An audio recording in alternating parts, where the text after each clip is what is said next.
আমি পড়ছি কবি ও লেখক দেবপ্রিয় চাকমার লিখিত বই ব্রিটিশ রেকর্ডে চাকমা জাতি, পৃষ্ঠা ৫৮, চতুর্থ অধ্যায়।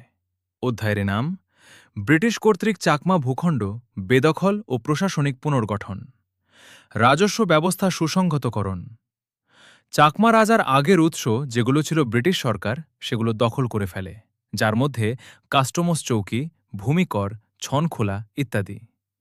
কানুনগোর ২০১৬ মতে জুম চাষক্ষেত্র, ছনখোলা, কৃষি কর, সম্পত্তি কর, বনভূমি, হাটবাজার ইত্যাদি সমস্তই লিজের আওতাভুক্ত করা জয়। এ সমস্তই ইতিপূর্বে আয়ের উৎস ছিল। পার্বত্য চট্টগ্রাম আইন সংহিতা ২০১০ অনুসারে রাজস্ব এবং স্থানীয় প্রশাসন সংক্রান্ত ব্রিটিশদের আইন মোতাবেক ১.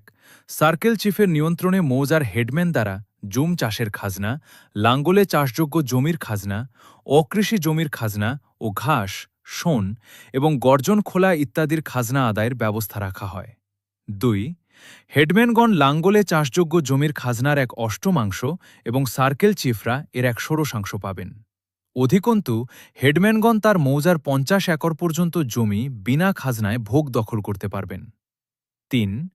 হেডম্যানগণ তার মৌজায় অভ্যন্তরীণ শান্তিশৃঙ্খলার বিষয়গুলো দেখাশোনা করবেন এবং এতদুদ্দেশ্যে প্রয়োজনে তারা ২৫ টাকা পর্যন্ত জরিমানা করতে পারবেন।